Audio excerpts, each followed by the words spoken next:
सभी को हाथ जोड़ना है।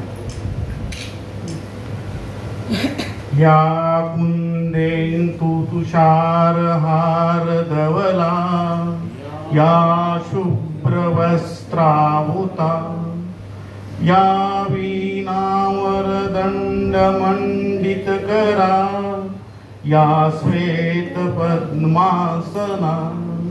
या ब्रह्माच्युत शंकर प्रभुतुभी देवे सदा वंदिता सा मां पातु सरस्वती भगवती निःशेषजाड्यापहा निःशेषजाड्यापहा। धन्यवाद।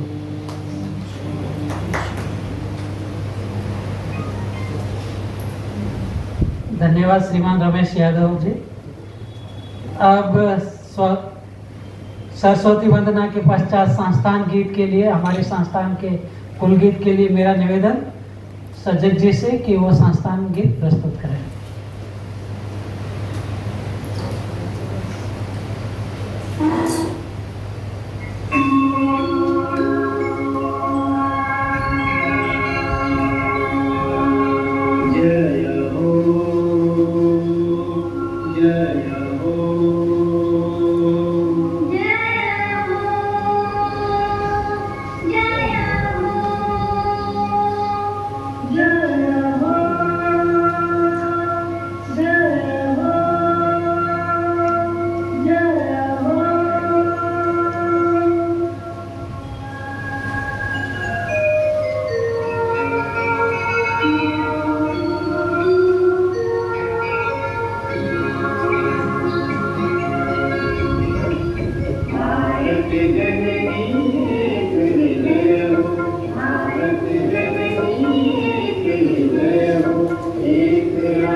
एक राष्ट्र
बहुत बहुत धन्यवाद। ये था हमारे संस्थान का संस्थान गीत, भारत जननी एक हृदय हो। अब अवसर है हमारे जो बीच पधारे हुए अतिथियों के स्वागत का। मैं स्वागत करना चाहूँगा प्रोफेसर जयकिशन जी, पूर्व प्रोफेसर उस्मानिया विश्वविद्यालय। आप जाने माने शिक्षाविद हैं, हिंदी के प्रचार प्रसार के लिए लगातार जुड़े रहे हैं तथा साथ ही बहुत अल्प समय में जब जब हम याद करते हैं हमारे बीच उपस्थित होते हैं। सर, इस केंद्रीय हिंदी संस्थान हैदराबाद में आपका बहुत स्वागत है, अभिनंदन है। मैं स्वागत करूंगा हमारे बीच पधारे डॉक्टर दत्ता साकोले जी। आप महाराष्ट्र में हैं, महर्षि ज्ञानदेव कॉलेज में आप हिंदी विभागाध्यक्ष भी है। सर, आपका भी इस संस्थान में हार्दिक स्वागत है, अभिनंदन है। मैं स्वागत करना चाहूंगा हमारे इस संस्थान के मुखिया प्रोफेसर गंगाधर वानोड़े जी, नेक निर्भीक ऊर्जावान तथा आप ही के सानिध्य के माध्यम से हम लगातार इतने नवीकरण पाठ्यक्रम करते आ रहे हैं। सर, आपका आपके ही अपने स्वागत में इस संस्थान में मैं स्वागत करूंगा, अभिनंदन। साथ ही स्वागत हमारे बीच डॉक्टर दीपेश व्यास जी, साथ ही आप सभी प्रतिभागियों का, क्योंकि आप ही के आयोजन के लिए तो असली स्वागत के हकदार आप हैं। मेरा निवेदन सचिव जी से कि आप सभी के स्वागत के लिए स्वागत गीत प्रस्तुत करें।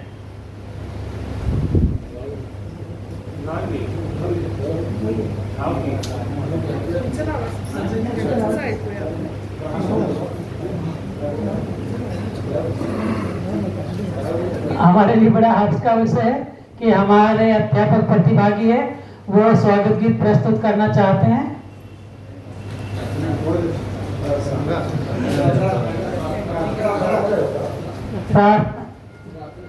चलेगा।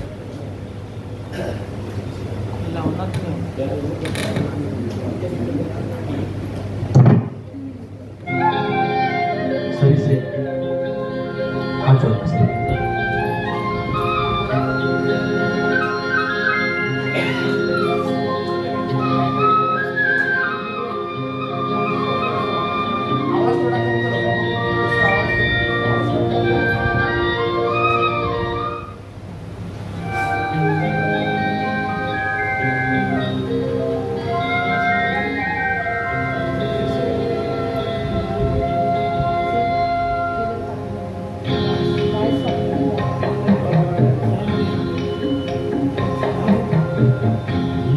शक्ति हमें देना दाता, मन का विश्वास कमजोर होना।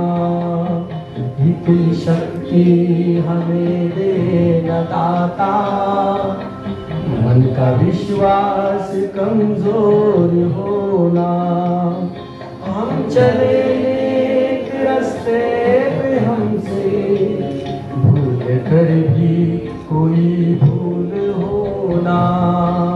इतनी शक्ति हमें देना दाता, मन का विश्वास कमजोर होना।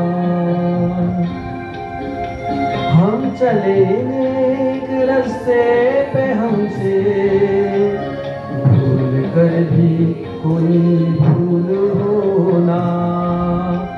इतनी शक्ति हमें देना दाता, मन का विश्वास कमजोर होना।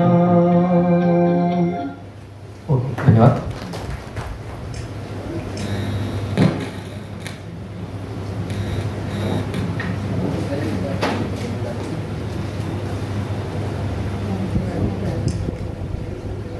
मेरा निवेदन सचिव जी से कि वो स्वागत गीत प्रस्तुत करें।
स्वागत गीत के बाद अब समय है आप लोगों की प्रतिक्रिया जानने का, आपका मंतव्य। जब हम घर से निकलते हैं किसी पाठ्यक्रम के लिए तो हमारे अंतर्मन में कई सारी चीज़ें होती है कि हमें वहाँ पर किस प्रकार का आयोजन होगा या हमारी क्या अपेक्षाएं हैं या ऐसी कौन सी नई चीज़ें हैं जो हम इस पाठ्यक्रम के दौरान जानेंगे, सीखेंगे, या विद्यार्थियों को पढ़ाते समय हिंदी के पाठन के समय, उसके अध्ययन अध्यापन के समय हमें कौन कौन सी कठिनाइयाँ, कौन कौन सी दिक्कतों का हमें सामना करना पड़ता है, या ऐसे कौन से प्रश्न होते हैं जो विद्यार्थी हमें स्वाभाविक रूप से पूछते हैं। तो मेरा निवेदन आप प्रतिभागियों से, मंच खुला है, आप आएँ और अपने प्रतिक्रिया व्यक्त करें, कार्यक्रम से संबंधित अपने मंतव्य प्रस्तुत करें।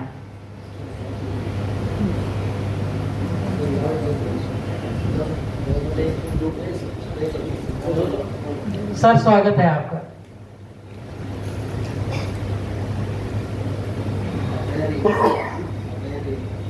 केंद्रीय हिंदी संस्थान हैदराबाद की ओर से एवं शिक्षा मंत्रालय भारत सरकार द्वारा आयोजित मंच पर उपस्थित सब यहाँ मान्यवर और कोल्हापुर जिले से आए हुए सब मेरे शिक्षक भाई और बहनों, आज हम यहाँ 9 तारीख को यहाँ उपस्थित रहे हैं।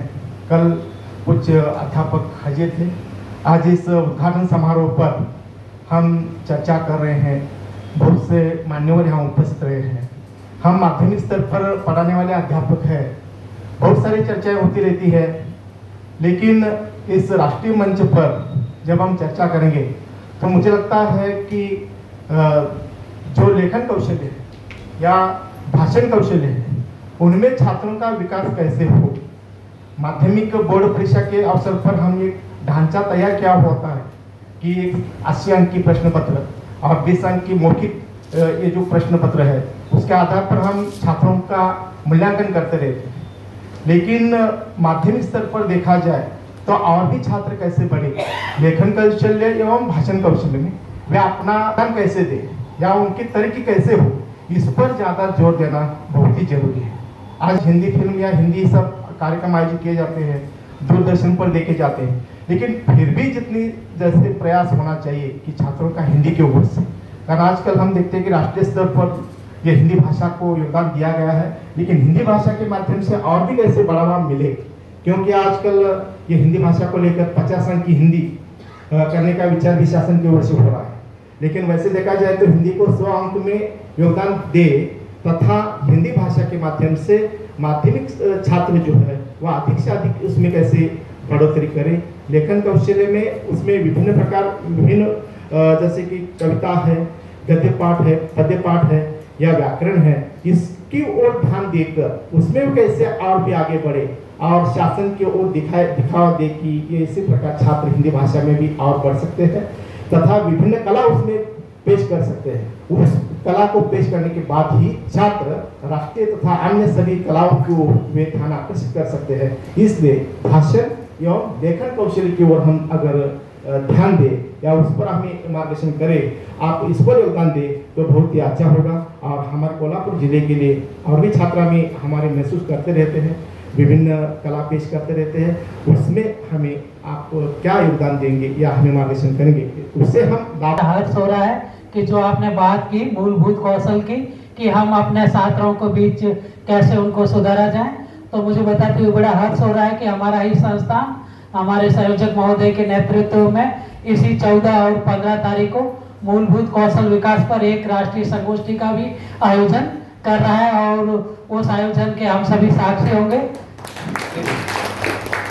साथ ही इस नवीकरण के माध्यम से भी हम सृजनात्मक लेखन और भी संवादात्मक माध्यम से, संप्रेषण के माध्यम से और आगे हिंदी का किस प्रकार प्रचार प्रसार करें, इन पर जरूर बात करेंगे। मेरा निवेदन, सर आप पधारें और अपना मंतव्य पेश करें।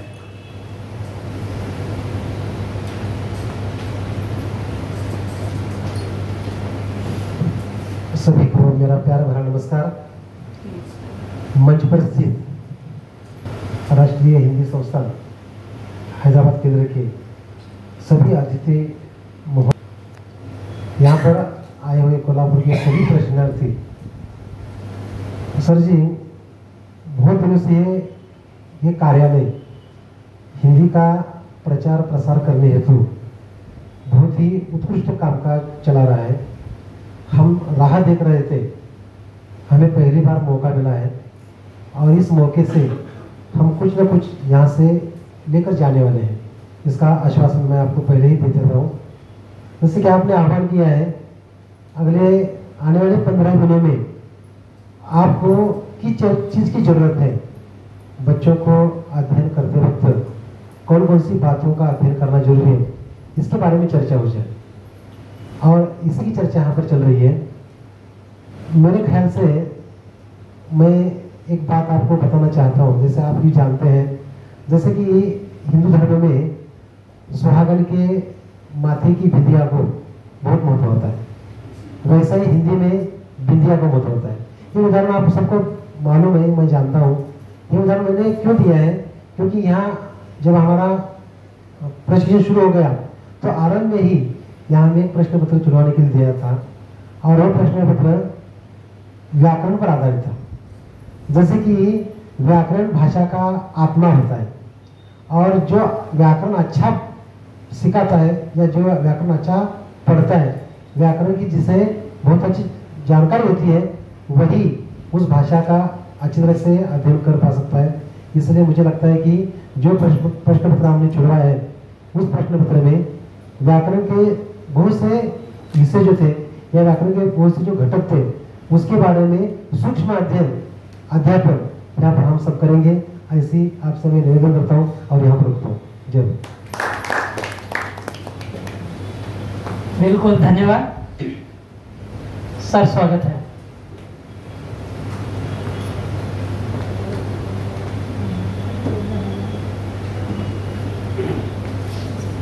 मंच पर उपस्थित सभी अतिथिगण, आज के ओर से यहाँ के जय किशन जी, यहाँ के केंद्र निदेशक गंगाधर ओनेडली जी और नायक जी, आप 15 दिन हमें कुछ सिखाएंगे।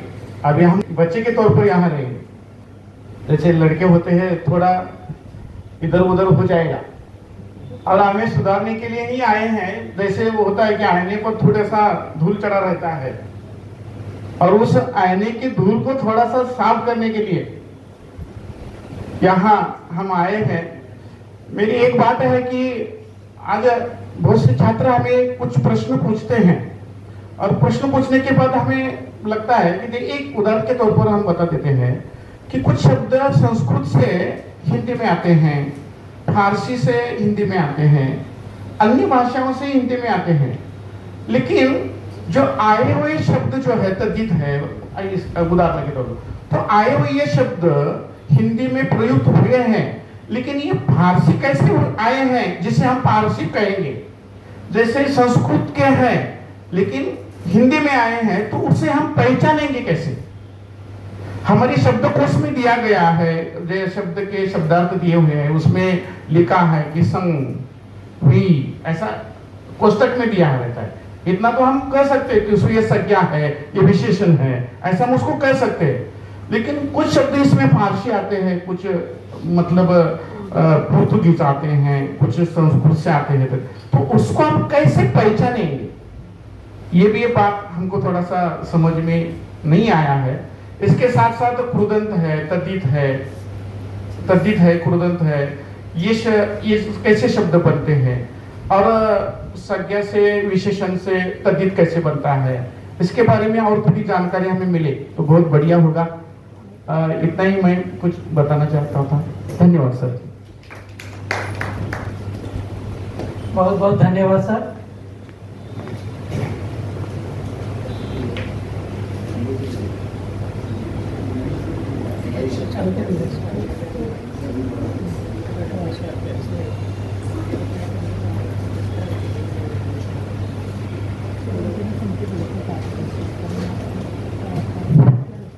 केंद्रीय हिंदी संस्थान आगरा, शिक्षा मंत्रालय भारत सरकार और केंद्रीय हैदराबाद केंद्र महाराष्ट्र राज्य के कोल्हापुर जिले के माध्यमिक हिंदी अध्यापकों के प्रशिक्षण के लिए हैदराबाद केंद्र पर आज 480वां नवीकरण पाठ्यक्रम दिनांक 9 से 21/12 तक का आयोजन किया गया है और आज उसी का उद्घाटन समारोह संपन्न। यहाँ पर मंच उपस्थित जो हमारे अतिथिगण हैं, सम्माननीय सुनील कुलकर्णी सर, मुख्य अतिथि जयकिशन, संयोजक गंगाधर वानोडे सर, क्षेत्रीय निर्देशक, पाठ्यक्रम प्रभारी डॉक्टर फत्तराम नायडू, सहचार्य हिंदी संस्थान और हैदराबाद केंद्र। ऐसा कहा जाता है कि हमने सुना भी है और हम लोग देखते हैं कि जब हमारा भारत देश आजाद हुआ तो हमारा भारत देश आजाद होने के बाद जब स्वतंत्र भारत का जब संविधान बनाया गया तो संविधान के धारा 3 के अनुसार सबसे पहले ये खुशी की बात है कि हिंदी भाषा को राष्ट्रभाषा के रूप में घोषित किया गया।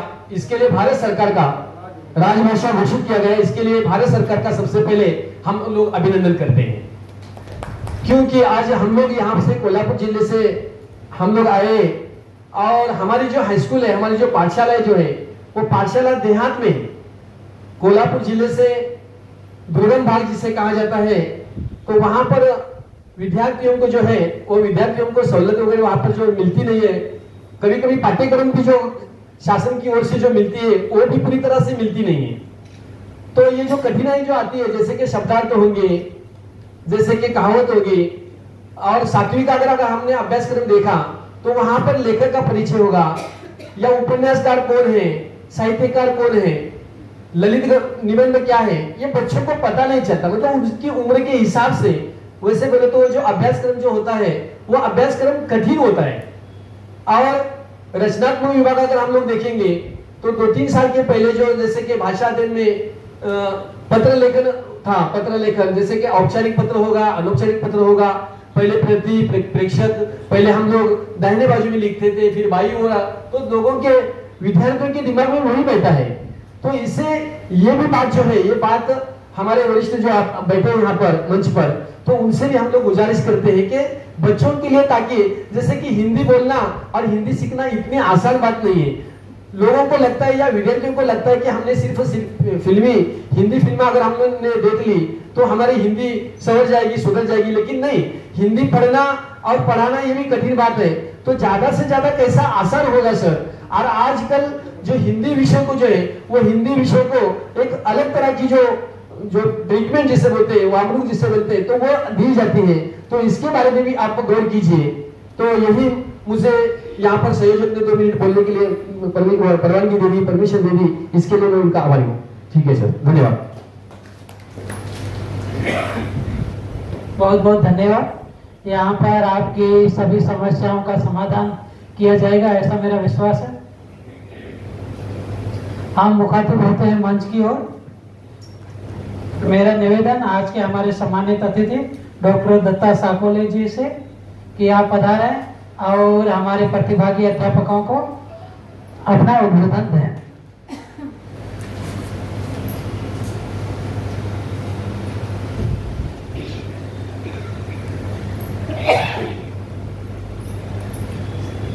ना मैं अरमान रखता हूँ ना कोई फरमान करता हूँ, ना मैं अरमान रखता हूँ ना कोई फरमान करता हूँ। यह सभी देवी और सज्जनों को प्रणाम करता हूँ, प्रणाम करता हूँ। केंद्रीय हिंदी संस्थान हैदराबाद केंद्र द्वारा आयोजित महाराष्ट्र राज्य के कोल्हापुर जिले के हिंदी अध्यापकों के प्रशिक्षण के लिए यहाँ पधारे हुए सभी देवी और सज्जनों, आज के इस कार्यक्रम के अध्यक्ष, जिनकी उंगली चलकर हमने जीना, लिखना, पढ़ना सीखा, श्रद्धेय प्रोफेसर जयकिशन जी, जिनके बारे में मैं कहूँ, जब टूटने लगे हौसले तो याद रखना, जब टूटने लगे हौसले तो याद रखना, बिना मेहनत के सर तो ताज नहीं मिलते, ढूंढ लेते हैं अंधेरे में भी रोशनी। प्रोफेसर जयकिशन सर जैसे लोग कभी तारीफ के मोहताज नहीं होते, तारीफ के मोहताज नहीं होते। इसी क्रम में इस केंद्रीय क्षेत्रीय निदेशालय के निदेशक आदरणीय गंगाधर वानोड़े जी, जब से वे 2019 से इस संस्था से जुड़े हुए हैं, यहाँ आए हैं, तब से इन्होंने सिर्फ हैदराबाद में नहीं, महाराष्ट्र में और भारत के कई राज्यों में इन्होंने हिंदी का प्रचार प्रसार का कार्य किया है। क्योंकि जब से वे हैदराबाद में आए हैं, तब से मैं जानता हूँ, देख रहा हूँ, इतना अच्छी तरह से सुचारू रूप से जो संचालन करना, कार्यक्रम का आयोजन करना और सभी अहिंदी भाषी क्षेत्र के लोगों को हिंदी के बारे में समझाना, ये बहुत बड़ी उपलब्धि है। उनके लिए मैं हमेशा कहता हूँ, एक वे लोग हैं जिन्हें ज़माना बदलना चाहता है, एक वे लोग हैं जिन्हें ज़माना बदलना चाहता है, एक गंगाधर वानोड़े जी जो ज़माने को बदलना चाहते हैं, जो ज़माने को बदलना चाहते हैं। सुचारू रूप से संचालन करने वाले, जिनका नाम है खत्तरहम नायक, सच में नायक है वो, क्योंकि जब से वे भी यहाँ पे आए हैं, उन्होंने इतना अच्छा कार्य किया है, जिसके लिए बहुत सारी उपलब्धियाँ इनको मिली है। और हमारे जो दीपेश व्यास जी है, ये भी हिंदी यहीं से जुड़े हुए। खैर, मैं आज आपके सामने उपस्थित हूँ। अचानक मैं महाराष्ट्र से रात में यहाँ आया था मेरे बेटी को छोड़ने के लिए, लेकिन मेरा जब भी मैं हैदराबाद आता हूँ तो सबसे पहले केंद्रीय हिंदी संस्थान उस्मानिया यूनिवर्सिटी, क्योंकि मैं इसी उस्मानिया विश्वविद्यालय यहीं पे हैदराबाद में मेरी पढ़ाई हुई है, MPhil PhD। 2009 में मैं महाराष्ट्र चला गया, क्योंकि यहाँ पे आंध्र और तेलंगाना के झगड़े चल रहे थे। उसके बाद में मुझे वहाँ पे परमानेंट जॉब मिल गया। आदरणीय हमारे श्रद्धेय जयकिशन जी हमारे गुरु है, आज उनके साथ बैठने का मुझे सौभाग्य मिला। अब इतने दूर से आए हैं अपने परिवार को छोड़ के, मैं दावे के साथ कहता हूँ कि यहाँ से आप बहुत कुछ लेके जाएंगे, क्योंकि हिंदी भाषा में इतनी शक्ति है, हम सब जानते हैं। हम लोग अक्सर पढ़ाते समय कहते हैं कि हम ही नहीं सब जानते हैं कि लाजवाब है हिंदी, हम ही नहीं सब जानते हैं कि लाजवाब है हिंदी, सभी भाषाओं में खिलता हुआ गुलाब है हिंदी, खिलता हुआ गुलाब है हिंदी। हिंदी के महत्व को बताते हुए जब मैं सर जयकिशन सर वानोड़े जी, मैं महाराष्ट्र में लेलंगा तालुका है मेरा मूल तालुका है, जहाँ मूलतः मैं महाराष्ट्र हूँ, लेकिन मेरी परवरिश हैदराबाद में हुई, तो फिर मैं काम वहीं कर रहा हूँ। तो वहाँ पे शिवाजीराव पाटिल निलंगेकर का नाम आपने सुना होगा, जो महाराष्ट्र के मुख्यमंत्री रह चुके हैं, लातूर जिले के, लेकिन निलंगा उनका प्रॉपर गांव है। उनकी एक संस्था है महाराष्ट्र महाविद्यालय, उस महाविद्यालय में मैं इंटरव्यू देने के लिए गया था प्रिंसिपल के पोस्ट के लिए। और जब मैं हिंदी अध्यापक के रूप में वहाँ गया था तो उन्होंने मुझे बहुत अच्छे सवाल पूछे, बहुत सारे सवाल पूछे और मैंने भी जवाब दे दिया। इसमें एक सवाल ऐसा था कि सर आप हिंदी पढ़ाते हैं, इसका मतलब क्या करते हैं? ताज्जुब लगा, हिंदी पढ़ाता हूँ, बोले क्या करते हैं? बोले क्या सवाल है सर? देखिए, जब साइंस का व्यक्ति साइंस पढ़ाता है तो व्यक्ति विद्यार्थी साइंटिस्ट बन सकता है, वैज्ञानिक बन सकता है। गणित का व्यक्ति जब गणित पढ़ाता है वो इंजीनियर बन सकता है। कॉमर्स का व्यक्ति कॉमर्स पढ़ाता है वो बैंकों में क्लर्क या बैंकिंग क्षेत्र में मैनेजर बन सकता है, बैंक में काम कर सकता है। आप हिंदी पढ़ाते तो क्या पढ़ाते? मुझे बड़ा गुस्सा भी आ रहा था, लेकिन मैंने इससे प्रेम से कहा, सर माना कि साइंस पढ़ाने वाला व्यक्ति साइंस पढ़ाता है तो वैज्ञानिक बन सकता है, डॉक्टर बन सकता है। गणित पढ़ाने वाला व्यक्ति गणित पढ़ाता है तो इंजीनियर बन सकता है, और कॉमर्स पढ़ाने वाला व्यक्ति कॉमर्स पढ़ाता है तो वो एक अच्छा बैंक मैनेजर बन सकता है, बैंक में नौकरी कर सकता है। मैंने कहा इन सभी लोगों को जब हम लोग हिंदी पढ़ाते हैं ना, इन सारे वैज्ञानिकों को, गणितज्ञों को, इंजीनियरों को हम लोग जब हिंदी पढ़ाते हैं तो इंसान, इंसानियत, माया, करुणा, ममता, अपनापन, जीवन की सच्चाई को हम उनको पढ़ाते हैं, जीवन की वास्तविकता को हम उनको पढ़ाते हैं। क्योंकि सिर्फ साइंस से, विज्ञान से कुछ नहीं होता, इंसानियत के नाम की चीज़ होती है। मनुष्य को मनुष्य नहीं समझेगा तो हिंदी क्या समझेगा? हिंदी ही ऐसा माध्यम है जिसके माध्यम से हम पढ़ाते हैं। अब रही बात, मैं जब ऑलरेडी जी आपको इसके पहले मैंने कहा था कि जब मैं महाराष्ट्र गया हैदराबाद से पढ़ाने के लिए, वहाँ की हिंदी और हमारी हिंदी में काफ़ी अंतर था। जब मैं वहाँ पहली बार पढ़ाने के लिए गया, छात्रों में और अध्यापकों में भी हिंदी मतलब इतनी अच्छी नहीं बोलते थे जो मराठी मिक्स हिंदी बोलते थे। एक मेरे अध्यापक का विवाह था, वहाँ पे मैं गया और शादी करने के बाद मैं खाना खा के निकल रहा था, तो उन्होंने, मेरे दोस्तों ने कहा कि अरे रुकिए अभी का, बोले क्या हुआ, अभी शादी हुई है, शादी के बाद अभी मजा है। बोले क्या मजा है, अभी दूल्हा दुल्हन एक जगह बाजू में, एक दूसरे के बाजू में बैठते और दूल्हा दुल्हन के मुंह में घास डालता। बोला घास कैसे डालता है, चपाती है, लड्डू है, पूरी है, पेड़े है, मिठाइयाँ है, और घास क्यों डाल, अब देखो सर दोनों एक दूसरे के मुंह में घास डालते हैं। बाद में मेरे दोस्त ने कहा घास का मतलब है निवाला। मतलब भाषा जब हम सीखते हैं, मतलब देखकर सीखना अलग है, भीतर से आना अलग चीज है। एक बार एक कोल्हापुर की कवित्री थी, वो कवित्री सोलापुर में कवि सम्मेलन चल रहा था और हम लोग मराठी की हिंदी की सारी कविता बोलने के बाद हम भी खाना खाने के लिए बैठे। तो वो कवित्री इतनी अच्छी कवित्री थी, उसका नाम याद नहीं रहा। तो हम लोग खाना खाने में बैठने के बाद अचानक उसको बात करते करते उसने कहा सर। बोली क्या सर, सब भात में खड़े है। बोली बोला भात में क्यों खड़े, बाजू में खड़े हो जाओ। बोले सर वो खड़े नहीं, बारीक खड़े। बोले वाह कंकर बोलना था एक्चुअली, तो खड़े। खैर अभी जैसे मेरे एक मित्र ने कहा कि भाई लेखन कौशल्य और भाषण कौशल्य, ये मजाक की बात है क्योंकि आप थोड़ा सा फ्रेश होना चाहिए। कहाँ आप आए हो, लेखन कौशल्य और भाषण कौशल्य के साथ साथ, लेखन कौशल्य और भाषण कौशल्य की बात की हमारे एक मित्र ने। मैं कहता हूँ लेखन और भाषण के साथ साथ वाचन कौशल्य और श्रवण कौशल्य, ये दो भी जरूरी है, क्योंकि जब सुनोगे ही नहीं, क्योंकि हम लोग पढ़ाते कितने दिल लगा के पढ़ाते हैं हिंदी में, और बच्चे दिल के मानदाने के और ही बोलते रहते हैं। ऐसा क्यों होता है?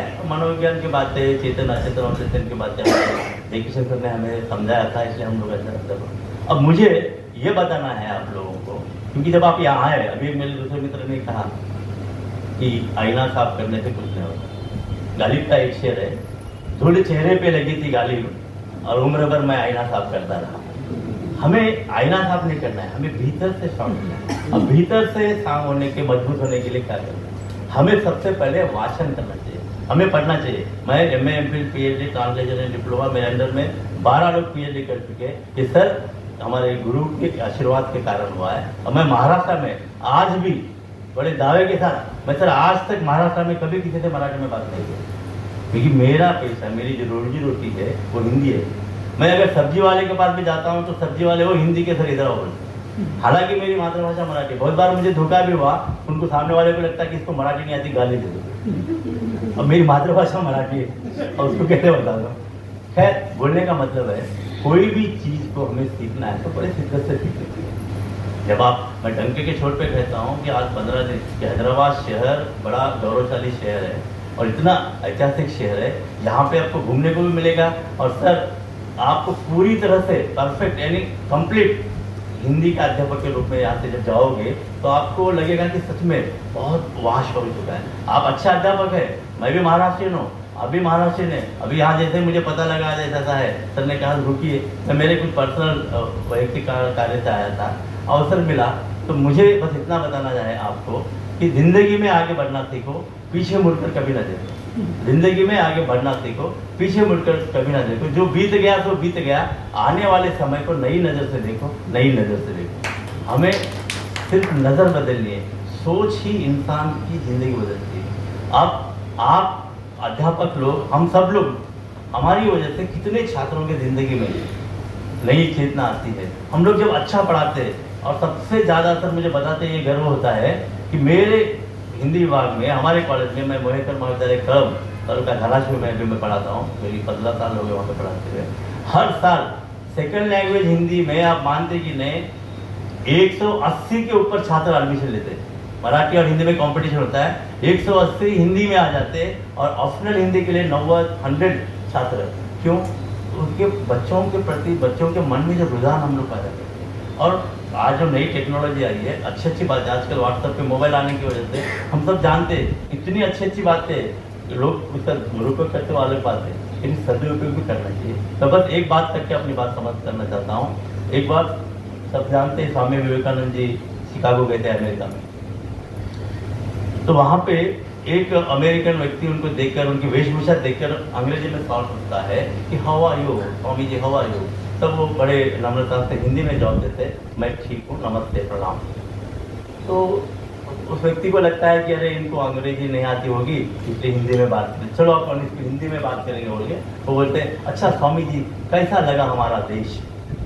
तब स्वामी जी बड़ी नम्रता के साथ अंग्रेजी में जवाब देते your country is very good, I like it, और आपका देश बहुत सुंदर है, मुझे बहुत अच्छा लगा। और वो व्यक्ति परेशान हो जाता है, अरे मैं इसको इंग्लिश में बात करता हूँ तो हिंदी में बात कर रहा है, और हिंदी में बात कर रहा हूँ तो अंग्रेजी में बात कर रहा है, क्या करें? तो पूछता है सर स्वामी जी 1 मिनट, बोले क्या? जब मैं आपको अंग्रेजी में सवाल पूछा, नमस्ते किया, तो आपने हिंदी में जवाब दिया, और जब मैं हिंदी में सवाल पूछ रहा हूँ तो आप अंग्रेजी में जवाब दे रहे, ये क्या चीज़ है, ये समझ में नहीं आया। उसने कहा देखिए जब आप मुझे आपकी मातृभाषा में सवाल पूछ रहे थे तो आप अपनी मातृभाषा की इज्जत कर रहे थे, आप आपकी माँ की इज्जत कर रहे थे। मैंने आपको मेरी मातृभाषा में मैंने जवाब इसलिए दिया कि मैं मेरी माँ की इज्जत कर रहा था, लेकिन जब आप मेरी मातृभाषा में सवाल पूछा, आप मेरी माँ की इज्जत कर रहे थे, तो मैं आपकी मातृभाषा में जवाब देंगे मैं आपकी माँ की इज्जत कर रहा हूँ। कहने का मतलब है भाषा में इतनी ताकत है, एक मधुर शब्द 2 दिलों को जोड़ता है और एक कटु शब्द 2 दिलों के मन में वैमनस्य उत्पन्न करता है। कटुता आनी ही नहीं चाहिए हमारे साथ। हम परिवार में भी देखते हैं एक भाषा की वजह से क्या नहीं होता, हाँ और ना बोल लेते, इसलिए हम कहते हैं कि किसी ने कहा है न तलवार की धार से न गोलियों के बौछार से, न तलवार की धार से न गोलियों के बौछार से बंदा डरता है तो आदमी की जबान से। आदमी के जबान में इतनी ताकत है, अगर कोई प्रेमिका अपने प्रेमी से कहे आई हेट यू, बोलता आई डाई फॉर यू, उसको तलवार या बंदूक लगा के बोलने की जरूरत नहीं है, सिर्फ मैं तुमसे नफरत करती हूँ, क्योंकि कितनी ताकत है। इसलिए भाषा में इतना कर सकते हैं हम लोग कि भाषा के माध्यम से बहुत आज तक जितने भी युद्ध हो गए, जितने भी महायुद्ध हो गए, जितने भी झगड़े हो गए, वो सिर्फ और सिर्फ जबान की वजह से होते हैं। जबान को काबू में रखना है, जबान पे अगर अधिकार रखना है, शब्द भंडार बढ़ाना है, पढ़ना है, जितना ज़्यादा पढ़ोगे ना, मैं आज दावे के साथ कहता हूँ, मैं जयशंकर प्रसाद, सुमित्रानंद जैसे छायावती के 4 कवियों के अलावा इतने साहित्य को हमने पढ़ा, प्रेमचंद के सारे उपन्यास पढ़ डाले। अगर आप भी यहाँ से बहुत कुछ लेकर जाना चाहते हैं तो मूल ग्रंथ पढ़ना सीखिए। जब आप मूल ग्रंथ पढ़ते हैं ना, आप उसमें खो जाते हैं। अब जब खो जाते हैं ना, बोलते समय इतनी खुशी होती है ना। अब लोगों को मुझे अचानक, अब मैं 1 घंटा भी बोल सकता हूँ लेकिन बोलूँगा नहीं, लेकिन फिर मुझे कभी ना कभी सर बुलाएंगे। मुझे यहाँ आकर बोलने का अवसर दिया, आप सबसे बात करने का अवसर मिला, फिर कभी मिलेंगे। फिर अभी 14-15 की संगोष्ठी है, उसमें भी मैं आने वाला हूँ, उस समय फिर हम बहुत सारी बातें। मैं बस इतना कहना चाहता हूँ कि यहाँ से आप बहुत कुछ अच्छी चीज़ें लेके जा सकते हैं जो हमारे भारत के लिए, महाराष्ट्र के विद्यार्थियों के लिए, छात्रों के लिए बहुत ही लाभ मिलेगी। बहुत बहुत धन्यवाद।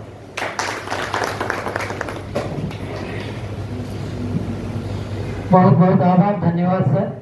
बिल्कुल आपने सही कहा कि हम अपने शब्दों के माध्यम से, अपनी मीठी वाणी के माध्यम से किसी को भी, वर्ष में एक कहा भी गया है, कागा किसका हेत है कोयल किसको देत, मीठी वाणी बोल के सबको वश में कर ले। यानी भाषा ही वह माध्यम है सबसे पहला संप्रेषण का, जिसके माध्यम से हम आदान प्रदान कर सकते हैं। बहुत बहुत आभार, धन्यवाद। अब हमारे बीच हमारे मुख्य अतिथि प्रोफेसर जयकिशन जी, आप लंबे समय से शिक्षा से जुड़े रहे, अध्यापन, और बड़े ही हर्ष का विषय है कि एक साथ 2 पीढ़ी आज मंच पर विद्यमान है। सर आपका हार्दिक स्वागत करता हूँ, अभिनंदन करता हूँ। और इन शब्दों के साथ आपको कि वे खुद ही जान जाते हैं बुलंदियां आसमानों की, वे खुद ही जान जाते हैं बुलंदियां आसमानों की, परिंदों को नहीं दी जाती तालीमें उड़ानों की। सर आपका हार्दिक स्वागत, अभिनंदन और निवेदन, आप अपना वक्तव्य पेश करें।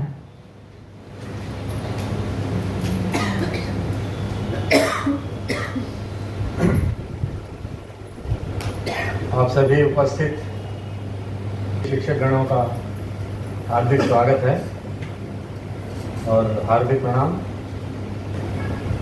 मंच पर उपस्थित सभी महानुभावों को मैं अभिवादन करता हूं और धन्यवाद देता हूं यहाँ पर बुलाने के लिए। शनिवार के दिन राधा जी आज नहीं आए, हो किसी कारणवश, उन्होंने फ़ोन किया था कि सर ऐसा ऐसा है तो आपको आना है। ठीक है, आएंगे, क्योंकि एक परिवार है हमारा, एक घर है, इसमें औपचारिकता की ज़रूरत नहीं है। और जब पता चला कि आप सभी परिवार के सदस्य आ रहे हैं महाराष्ट्र से, कोल्हापुर से, वो भी एक ऐतिहासिक शहर है और हिंदी के शिक्षक यहाँ पर आ रहे हैं, तो हम सभी परिवार है हमारा, तो आप लोगों से मिलने का तो अच्छा अवसर मिला। तो आप फिर से मैं हैदराबाद की ओर से, हिंदी परिवार की ओर से और इस संस्था की ओर से मैं आप सभी का स्वागत करता हूँ। मुझे 15 मिनट बोले, 15 मिनट बोले, तो बोलने के लिए तो कुछ छोड़ा नहीं दत्ता ने, क्योंकि बहुत सारे विद्यार्थी मेरे साथ रहे हैं, पढ़ा भी है, उनके साथ रहा भी हूँ। बहुत कम विद्यार्थी जिन्होंने मेरी बात को सुना, सोचा और समझा, उसमें दत्ता है। तो जब खुशी होती है कि मेरे विचारों पे चलने वाले भी मेरे विद्यार्थी हैं और मेरे सामने जब कुछ बोलते हैं तो अच्छा लगता है। ज़िंदगी में आप लोगों के भी जीवन में आया होगा, बहुत सारे विद्यार्थियों में आपने पढ़ाया होगा, बहुत कम बच्चे आपकी बात सुनते हैं, और जब सुनते ही नहीं तो सोचते भी नहीं होंगे, और जब सोचते नहीं तो समझते भी नहीं होंगे। तो ऐसे विद्यार्थियों में हमारे दत्ता जी हैं, और मैं फिर यही होगा कि उसने मेरी तारीफ की, मैं उसकी तारीफ करूं। सिर्फ मैं उनके लिए सिर्फ यही कहना चाहता हूं कि एक विवेकवर्धनी संस्था है जो मराठी भाषियों की संस्था है। यहाँ पर अल्पसंख्यक भाषा के नाम पे एक हमारा कानून है संविधान में कि जो अल्पसंख्यक होते हैं उनके भाषाई अल्पसंख्यक, धार्मिक भाषाई अल्पसंख्यक अपनी अपनी संस्था खोल सकते हैं। तो यहाँ पर हिंदी के नाम पे एक संस्था खुली, उर्दू के नाम पे एक संस्था खुली। लोग कहते हैं यहाँ की मातृभाषा उर्दू है, नहीं है, ये तो दक्कनी है यहाँ की भाषा। यहाँ की भाषा उर्दू नहीं है, दक्कनी है, जिसमें विश्व की सारी भाषाओं का मिश्रण है। विश्व की सारी भाषाओं का मिश्रण दक्कनी में, और दक्कनी साहित्य बहुत ही विशाल साहित्य है, जिसमें बड़े बड़े विद्वान हुए, कवि हुए, लेखक हुए। तो ऐसी एक संस्था है विवेकवर्धनी, जो मराठी भाषियों ने उसको स्थापित किया, और बहुत ही बड़ी संस्था है, छोटी मोटी संस्था नहीं।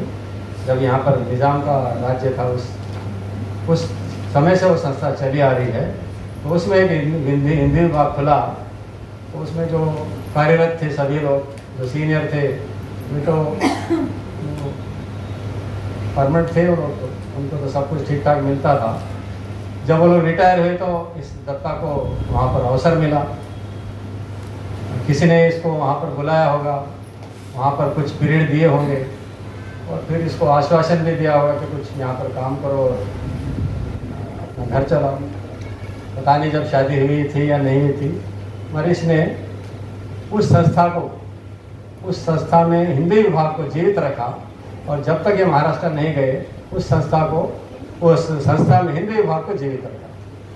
क्योंकि जो परमानेंट टीचर थे वो तो अपने जो कर रहे थे, मगर उनको भी तनख्वाह दिलवाने में, उनको भी बचाने में इसी का हाथ है।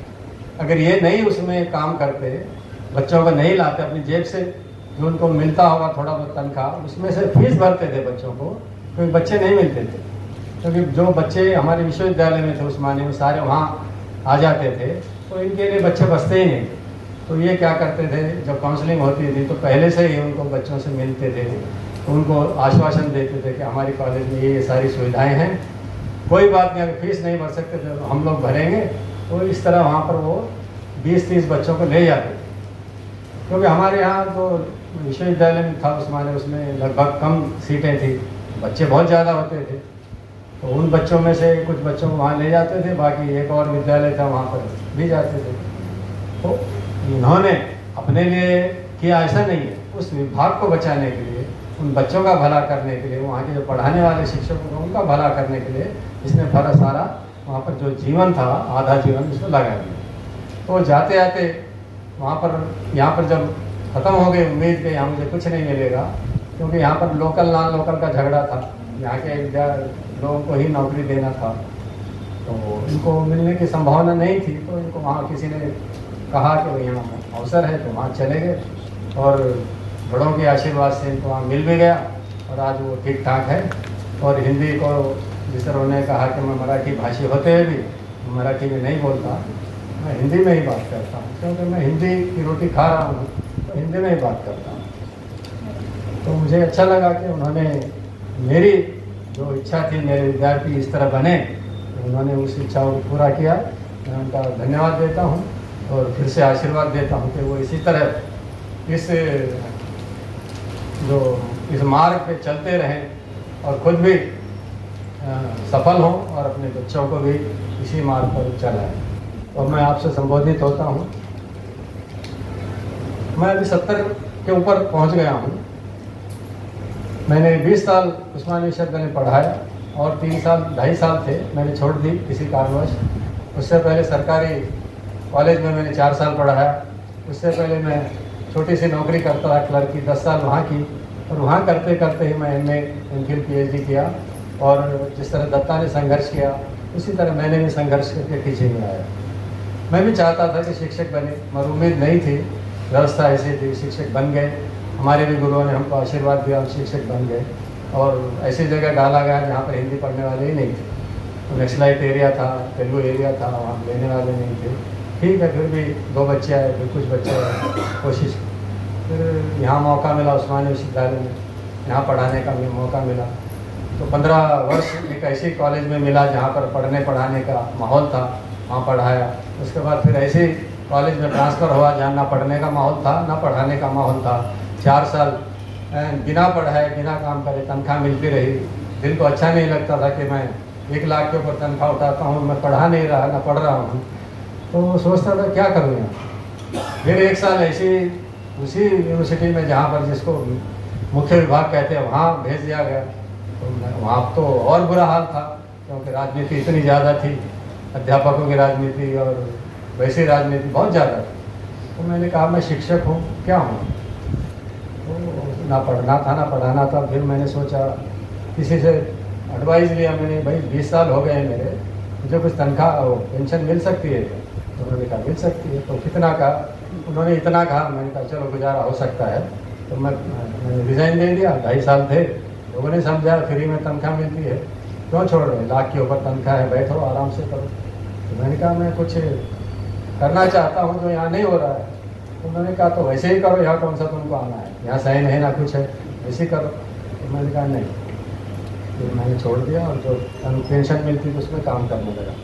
क्या काम करना था मुझे, एक शिक्षक का काम करना था जो यहाँ नहीं हो रहा था। 15 साल तो अच्छा हुआ, बाद में ना शिक्षा हुई ना यहाँ पढ़ाई हुई ना पढ़ना हुआ, कुछ नहीं हुआ।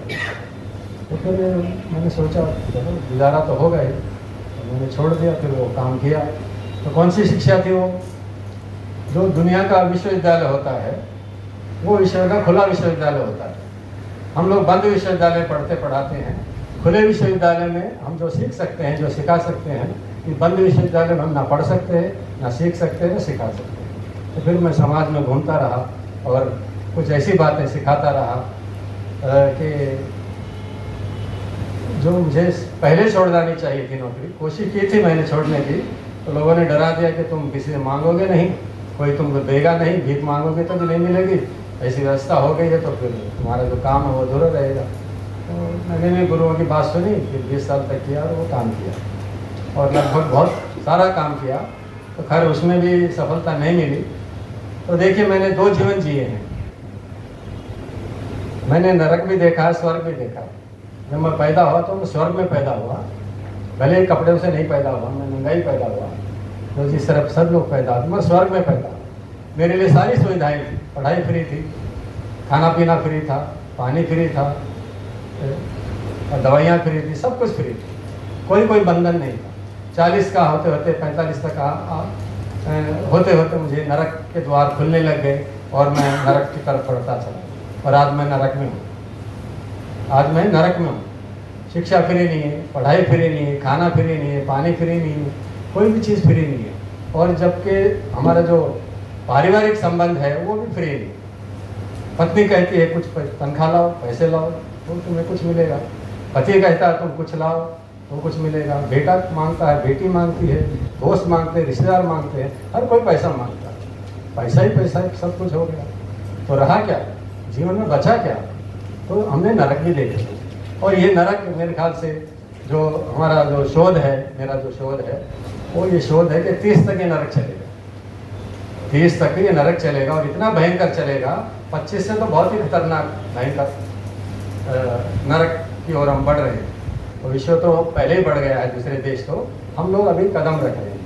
कल देखा होगा एक देश चला गया, इससे पहले 2-3 देश चले गए, अभी और 2-3 देश जाने वाले हैं, और हमारा भी नंबर उसमें है। मैंने ज़िंदगी में कभी इतनी भुखमरी, गरीबी, बेरोजगारी नहीं देखी। हमारे लिए मैंने 8-8, 10-10 इंटरव्यू दिए, और मैं चाहता था ये नौकरी नहीं अच्छी नहीं, वो नौकरी नहीं। आज स्वीपर के लिए, सफाई के लिए PhD बच्चे अप्लाई करते हैं, MBBS बच्चा अप्लाई करता है, BTech अप्लाई करता है सफाई के लिए। और वो भी कौन सी सफाई की नौकरी जो टेम्परेरी है, 5,000 की नौकरी, 10,000 की नौकरी। तो ये नरक नहीं तो क्या है? तो हम किस ओर बढ़ रहे हैं? तो ये शिक्षक का काम है, किसका काम? डॉक्टर को तो सामाजिक ज्ञान होता नहीं, इंजीनियर को ज्ञान नहीं होता है, ना जजेस को, ना वकील को होता है, तो फिर किसको ज्ञान होता है? तो ज्ञान होता है सिर्फ शिक्षक को। कौन से शिक्षक को? भाषाई शिक्षक को होता है। शिक्षक विज्ञान के भी हैं, तकनीकी के भी हैं, कॉमर्स के भी हैं, और उनको ज्ञान नहीं होता, सामाजिक ज्ञान नहीं होता। वो क्या है, एक ही गली में, ऐसी बंद गली में रह जाते हैं, वहाँ कोई आगे रास्ता नहीं है। फिजिक्स का तो फिजिक्स ही पढ़ा सकता है, उससे केमिस्ट्री के बारे में उसको पता नहीं। पर हिंदी का शिक्षक, उसको सारा ज्ञान होता है, उसको फिजिक्स से, केमिस्ट्री, कॉमर्स सब कुछ ज्ञान होता है, क्योंकि भाषा है उसके पास। और बिना भाषा के आप पैदा होते ही भाषा सीखने लग जाते हैं, और मरने तक भाषा रहती है। क्या बिना भाषा के कोई जीव रह सकता है? सिर्फ इंसान ही नहीं।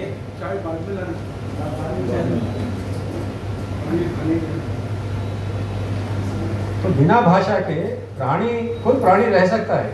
इंसान तो छोड़िए, कोई प्राणी बिना भाषा के नहीं रह सकता। भले ही हम उनकी भाषा नहीं जानते हो, मगर हर प्राणी एक भाषा बोलता है, समझता है। तो बिना भाषा के हम कहाँ जा रहे हैं? हम कोई भाषा सीखना ही नहीं चाहते, हम कोई भाषा बोलना ही नहीं चाहते, हम कोई भाषा जानना ही नहीं चाहते। तो हम लोगों का एक अच्छा ये कहिए कि हम हिंदी भाषा को जानने वाले हैं, हम हिंदी भाषा को पढ़ाने वाले हैं। विश्व की सबसे ताकतवर भाषा है हिंदी। इस हिंदी में बहुत सारी विदेशी भाषाएं के शब्द आ गए होंगे, किसी ने कहा कि ये शब्द किसमें कहाँ से आ गया, हमको उस पचड़े में नहीं जाना, जो बीत गई सो बात। आज हमारे लिए जो भाषा है वही हमारी भाषा है, उसको हिंदी कहो या और कोई भाषा। उस हिंदी में जो आ गया वो हमारा, जो चला गया वो चला गया। हमारी भाषा से बहुत शब्द चले गए, कोई लुप्त हो गए, तो वो छोड़ दीजिए। जो भाषा में हमारे शब्द आ गए हैं उसी भाषा से हमको पढ़ना और पढ़ाना, तो हमारे लिए अच्छी बात है। कितना अच्छा अवसर है कि हम लोग हिंदी पढ़ा रहे हैं, हिंदी पढ़ रहे हैं। तो आप लोग मराठी भाषा क्षेत्र में रहते हैं, मराठी पढ़ाते हैं, मराठी में बोलते हैं, मराठी में जानते हैं। मराठी भी क्या है, भारतीय भाषाओं में एक ताकतवर भाषा है। मराठी में जितने समाज सुधारक हुए हैं किसी देश में नहीं हुए, भारत ही नहीं, किसी देश में समाज सुधारक नहीं है, महाराष्ट्र में मराठी बोलने वाले नहीं। क्यों हुए होंगे वो? क्योंकि समस्याएं भी ज़्यादा रही होंगी वहाँ, परेशानियां भी ज़्यादा रही होंगी, तभी तो समाज सुधारक पैदा होता है। दूसरे प्रदेश में या दूसरी जगह क्यों नहीं पैदा हुए? तो महाराष्ट्र में इतनी विभिन्नताएं हैं, इतने भेदभाव रहे हैं कि हर युग में समाज सुधारक हुए, और इतने बड़े बड़े जो राष्ट्रीय स्तर नहीं विश्व स्तर पर भी समाज सुधारक हुए। तो उनको आप लोग को गर्व करना चाहिए कि आप लोग उस मिट्टी से आए हैं, उस मिट्टी में पैदा हुए। तो आप लोगों पर डबल जिम्मेदारी है कि आप हिंदी के साथ साथ मराठी भाषी हैं, मराठी भाषा को भी आगे बढ़ाना है। सारी भाषाएं हमारी, किसी ने कहा हिंदी फलाने दिन से राष्ट्रभाषा बनी, राष्ट्रभाषा कभी नहीं बनी। राष्ट्र, हमारी जितनी भी भाषाएं हैं सारी राष्ट्र की भाषाएं, जो स्वीकृत है वो भी राष्ट्रभाषा है, जो अस्वीकृत है, जो अभी भी स्वीकृत नहीं गई वो भी राष्ट्रभाषा है। एक व्यक्ति भी अगर कोई भाषा बोलता है तो राष्ट्र में रहता है, तो राष्ट्र की भाषा हुई ना। हाँ, भले ही इसको राजभाषा का दर्जा दिया गया, हिंदी को राजभाषा का दिया गया है, और उसको अभी तक लागू नहीं किया गया, क्योंकि व्यवस्था हमारी ऐसी है कि उस व्यवस्था में जो हमारे ऊपर राज करता है वो भारत का आदमी नहीं। भारत का आदमी कभी आज़ादी के पहले भी भारत के आदमी ने राज नहीं किया, और आज भी कि विदेशी ताकतें हम पे राज करती हैं। वो कॉर्पोरेट सेक्टर जिसको हम कहेंगे, बिना कॉर्पोरेट सेक्टर के यहाँ पर पत्ता भी नहीं हिलता है। क्योंकि कोरोना काल में जब मुझे सामाजिक कार्य करने का मेरा कार्य बंद हो गया तो क्या करना, बाहर जाने नहीं देते थे, कहीं भी जाओ तो रोकते थे, पकड़ लेते थे। तो मुझे रिसर्च करने का मौका मिला, और इस मशीन के द्वारा ही मैंने रिसर्च किया। जिस मशीन को हम दुरुपयोग करते हैं, टीवी का हो या फ़ोन का हो, उसको हम दुरुपयोग करते हैं, तो मैंने उसका उपयोग किया, सदुपयोग किया, और उसमें से मैंने ऐसी चीज़ें ढूंढी और मैं आश्चर्यचकित रह गया। जो मैं 20 साल से सामाजिक कार्य को परिवर्तन करने का काम कर रहा था, मैंने सोचा मैं तो चींटी से भी बिल्कुल बदतर हूँ। चींटी भी कुछ कर सकती है, मैं तो कुछ कर ही नहीं सकता इस व्यवस्था में।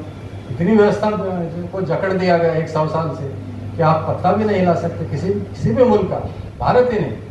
अगर अमेरिका का भी कोई राष्ट्रपति बनना चाहता है, प्रधानमंत्री बनना चाहता है, या किसी भी, तो बन ही नहीं सकता जब तक वो नहीं चाहे।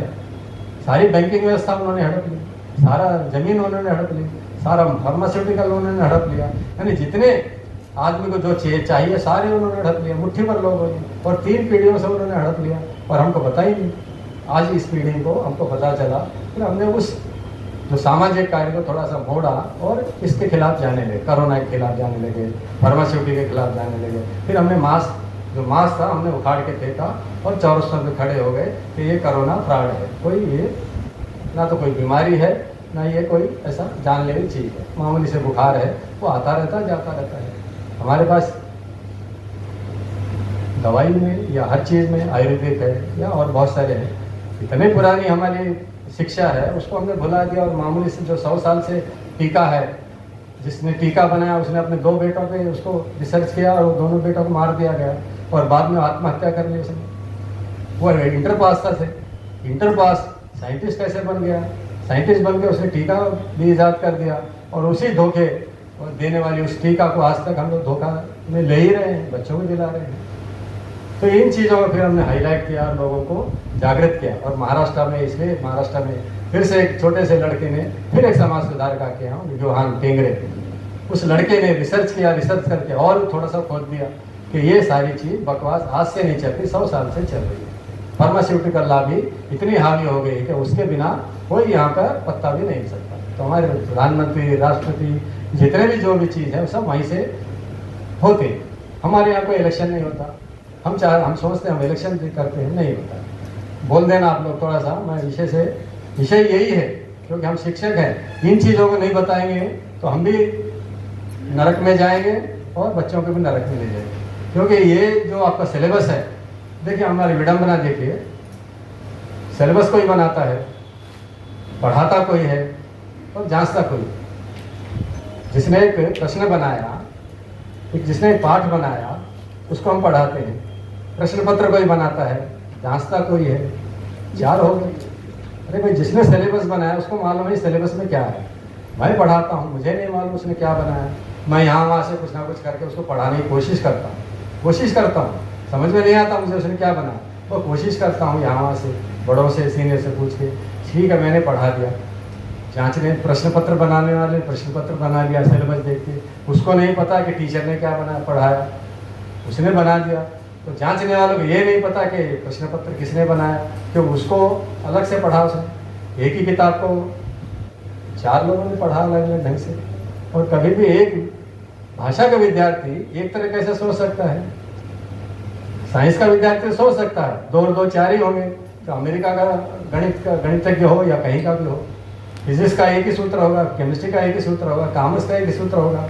भाषा का एक ही सूत्र हो ही नहीं सकता, क्योंकि कुदरत ने हमको अलग अलग दिमाग दिए है, अलग अलग स्वभाव दिया है। तो कैसे एक वो होगा, उत्तर कैसे एक हो सकता है उसका? प्रेमचंद के एक कफन का उत्तर एक हो ही नहीं सकता ना, अलग अलग ढंग से पढ़ेंगे। मगर हम उसने बना दिया कफन, पढ़ो। मैंने पढ़ा दिया कफन, जांचने वाले ने कुछ पूछ लिया, प्रश्न पत्र बनाने वाले ने कुछ प्रश्न बना दिया, जांचने वाले कुछ जान दिया।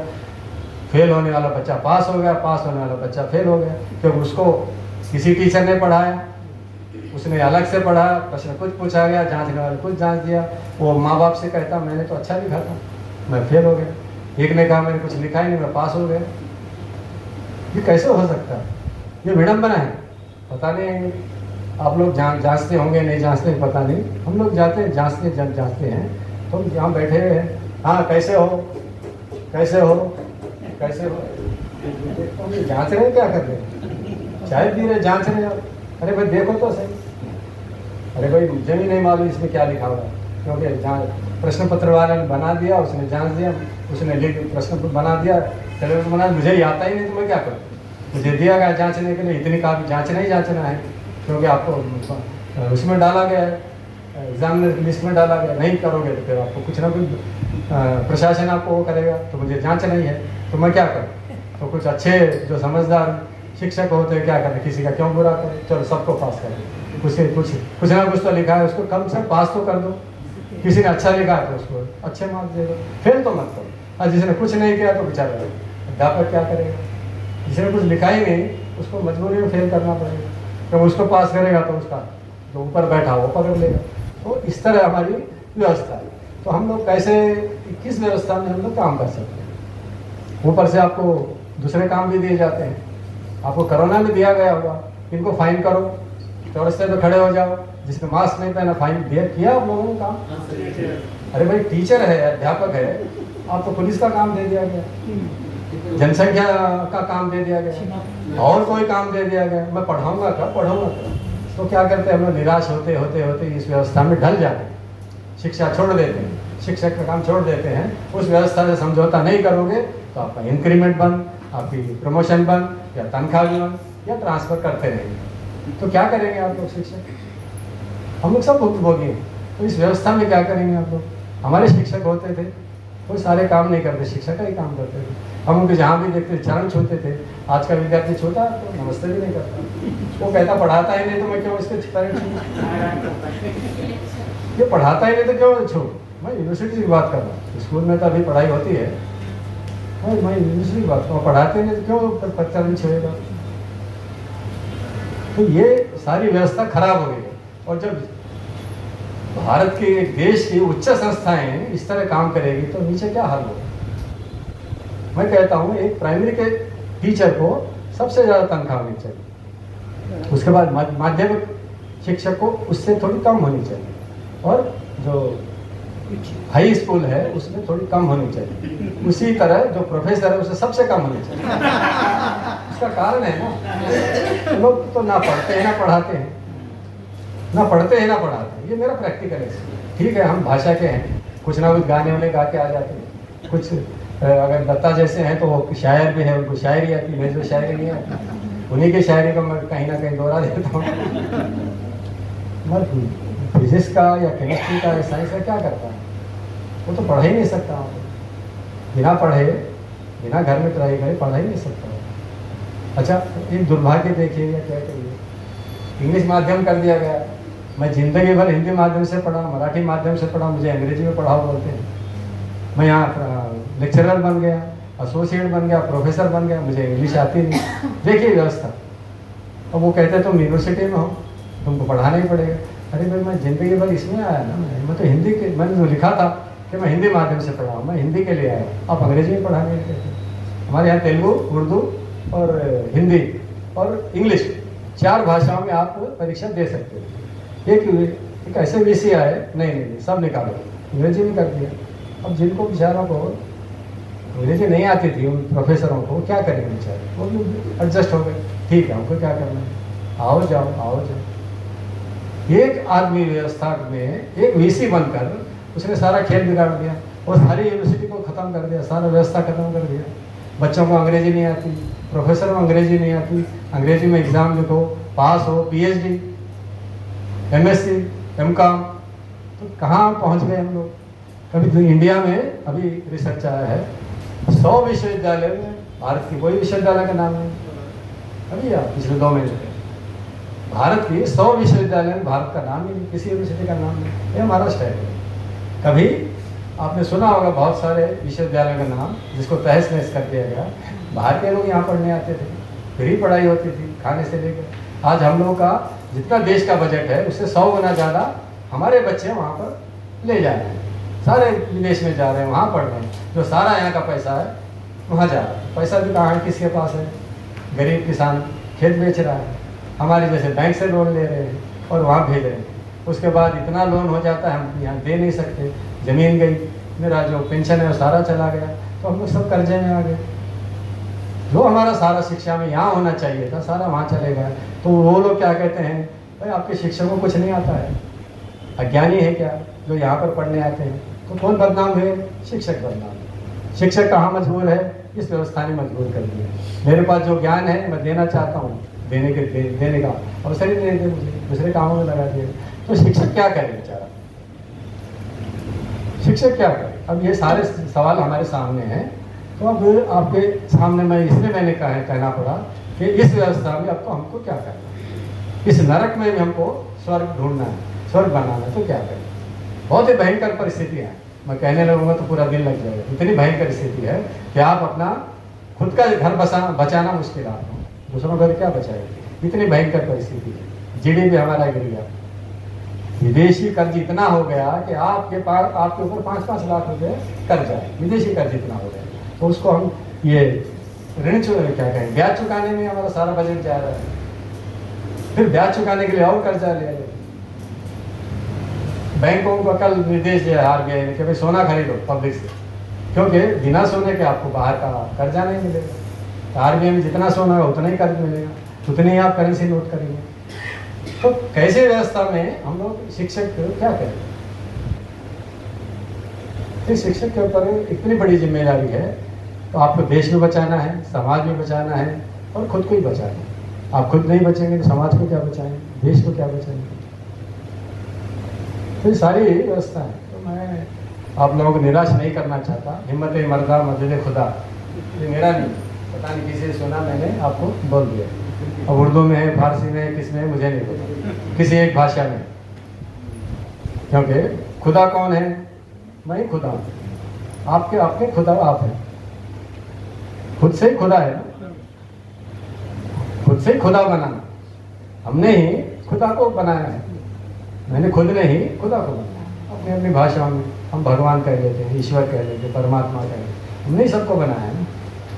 किसी जानवर ने तो कभी देखा नहीं होगा भगवान बनाया, खुदा बनाया, अल्लाह को नहीं बनाया, क्योंकि वो अपने इतने आत्मनिर्भर हैं, वो किसी की जरूरत नहीं। फिर इंसान ही क्यों इतना मजबूर है, क्यों किसी पे निर्भर है?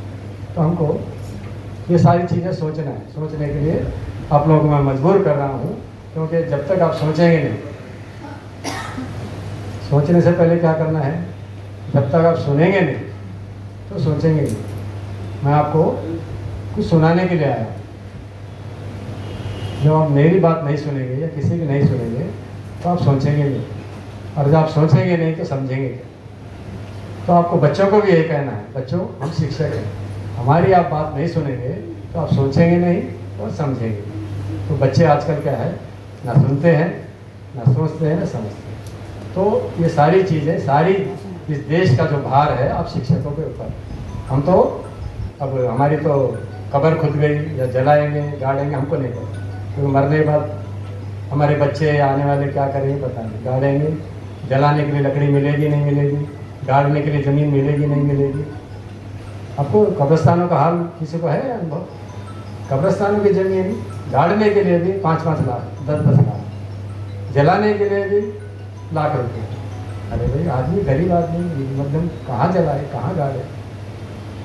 ऐसी व्यवस्था में सारे कब्रिस्तानों की, सिर्फ हमारे इसकी नहीं, सारे जितने भी कब्रिस्तान हैं, जितने भी शवगृह हैं, सब का।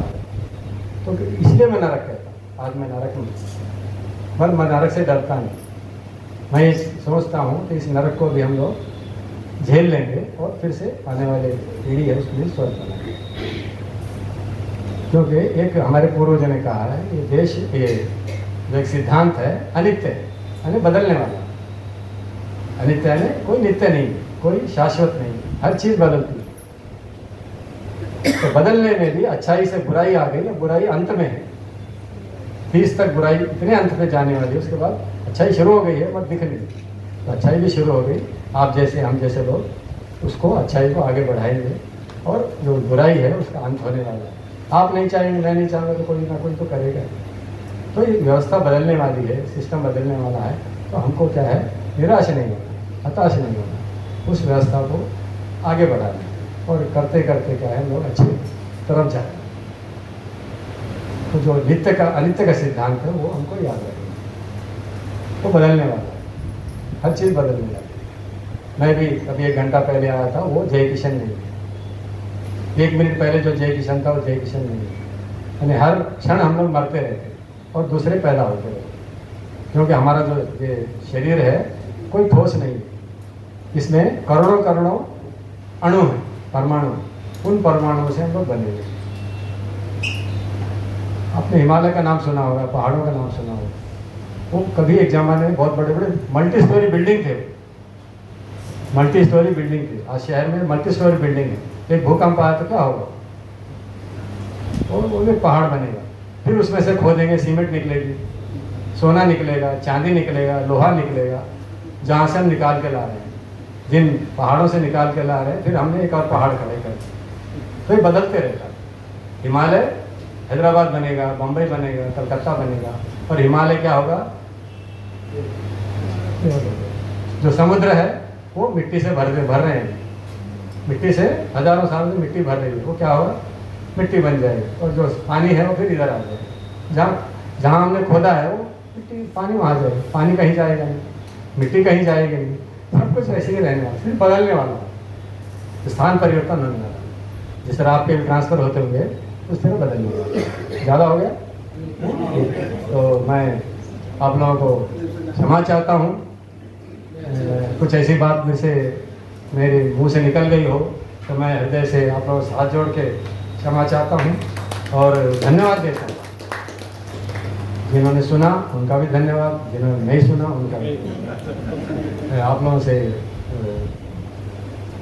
मिलाने का, गंगाधर जी का आभार व्यक्त करता हूँ, उनके साथियों का आभार व्यक्त करता हूँ, और खासकर मेरे छात्र दत्ता का धन्यवाद देता हूँ, क्योंकि मुझे खुशी हुई कि मेरे ही सामने जो मैं चाह रहा था कि मेरे बच्चे इस तरह का काम करें, उन्होंने उस कदम को आगे बढ़ाया, और उम्मीद है कि वो इस तरह आगे बढ़ाते रहें। फिर से मैं आप लोगों का धन्यवाद और क्षमा प्रार्थना हूँ। धन्यवाद। बहुत बहुत आभार सर, धन्यवाद। आपने जिंदगी के कई अनछुए पहलुओं को हमारे बीच रखा, और साथ ही कुछ देर के लिए आपके सामने जो ब्रेकफास्ट है, आप जलेबी और पकौड़ी एंजॉय कीजिए। सर को जब मैं सुन रहा था मुझे एक चीज याद आ रही थी, मुँह की बात सुने हर कोई, दिल के दर्द को जाने कौन, आवाजों के इस बाजारों में खामोशी देगा। हमारे बीच हमारे इस संस्थान के मुख्य क्षेत्रीय निदेशक और इस पाठ्यक्रम के संयोजक प्रोफेसर गंगाधर वानोडे जी, आप ही के प्रयासों के माध्यम से आप और हम एक जगह इकट्ठे हुए हैं। हम 480वां नवीकरण पाठ्यक्रम का संचालन कर रहे हैं। आप ही के सानिध्य के माध्यम से यहाँ समन्वय दक्षिण लगातार पत्रिका जो यूजीसी के लिस्टेड है निकलती भी रही है। आप आगरा, भुवनेश्वर, विभिन्न संस्थान के मुख्यालयों पे भी कार्य कर चुके हैं। मेरी सर से गुजारिश, सर आप पधारें और हमारे प्रतिभागी अध्यापकों को अपना आशीर्वचन प्रदान करें।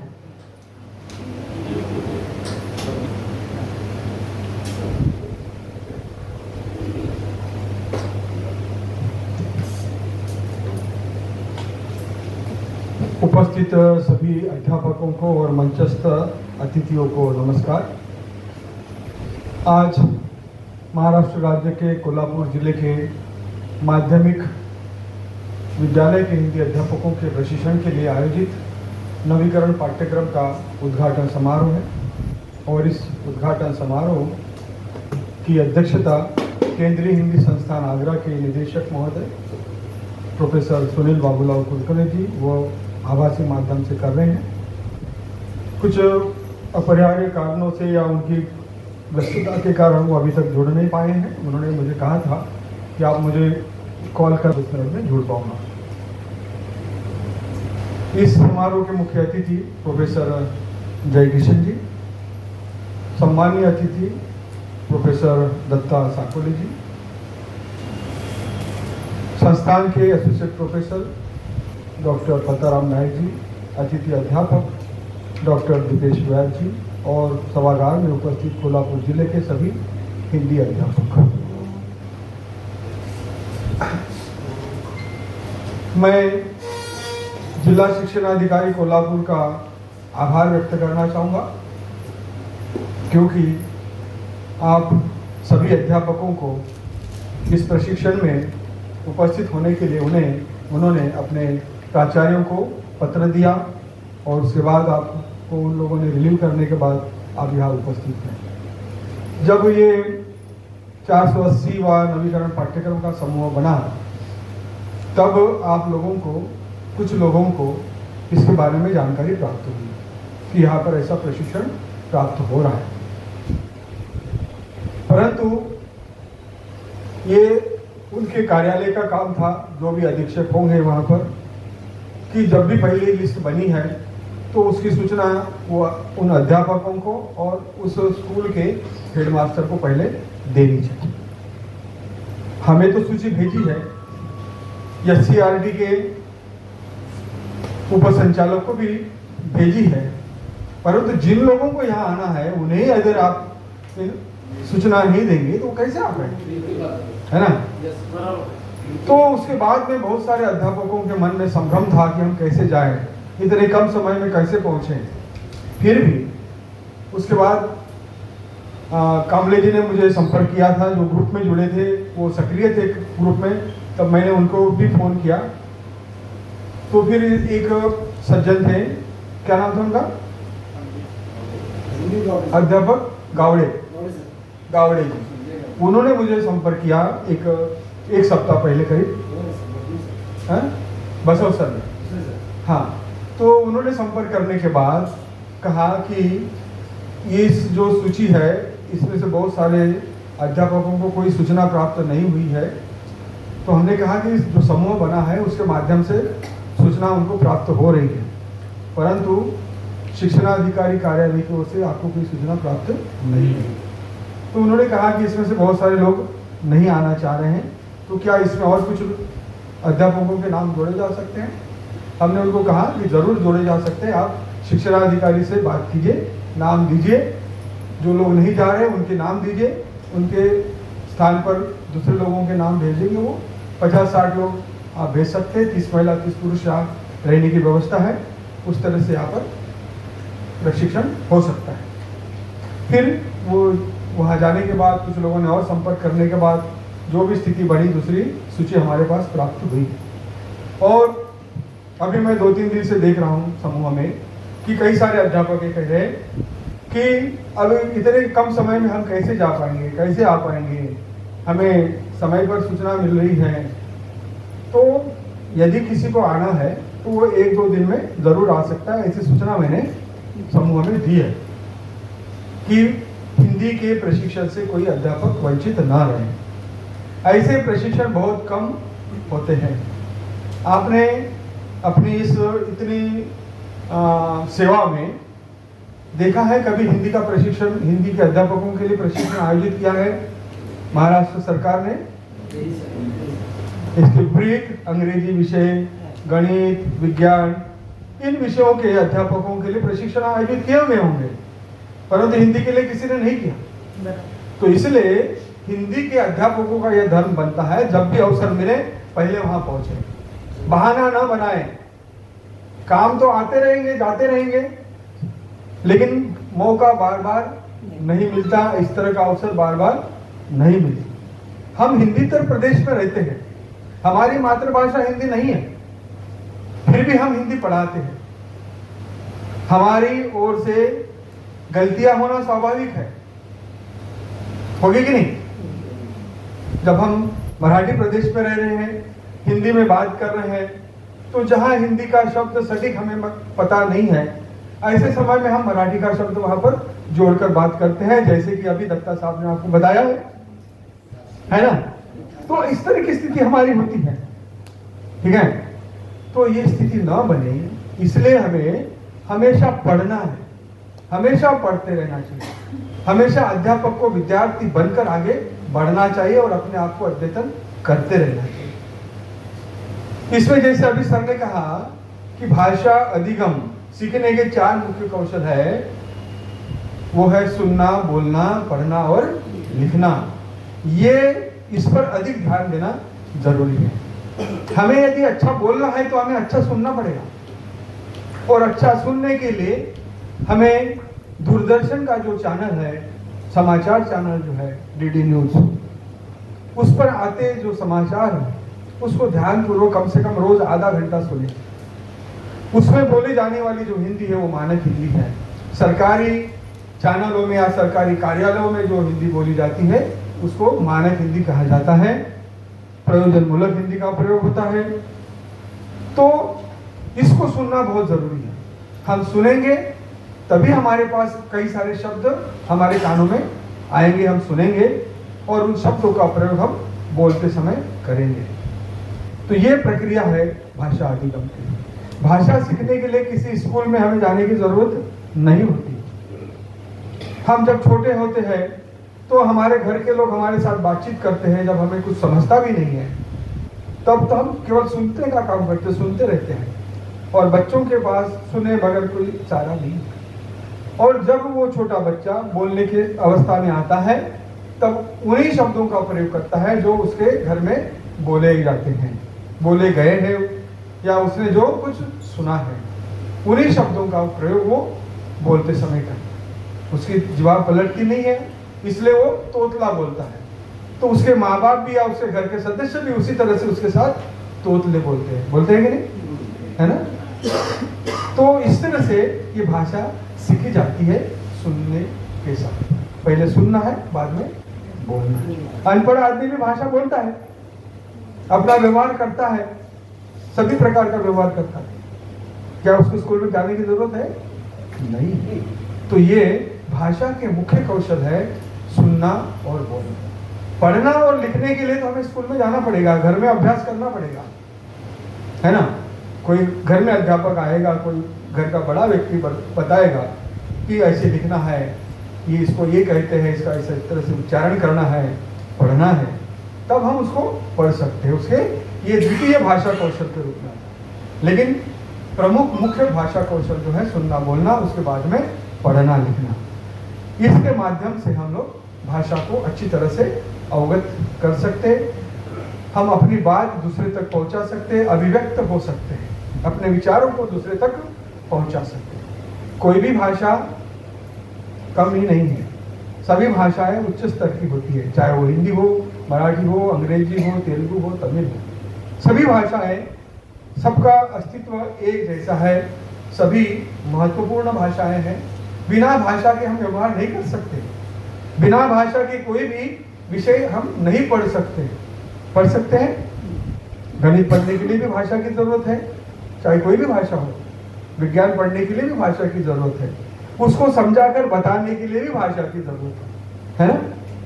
तो भाषा के सिवा हम कोई भी कार्य नहीं कर सकते हैं, इसलिए कोई भी भाषा हो ये बहुत महत्वपूर्ण है। और भाषा के अध्यापक भी उतने महत्वपूर्ण है अन्य विषयों के अध्यापकों से। क्यों कि भाषा के अध्यापक को और अन्य विषय पढ़ाने के लिए स्कूल में दिए जाते हैं, दिए जाते हैं हाँ। लेकिन यही विषय हिंदी हो या मराठी हो, विज्ञान के विषय के अध्यापक को या गणित के विषय के अध्यापक को यदि पढ़ाने के लिए कहा जाएगा तो क्या पढ़ा पाएगा?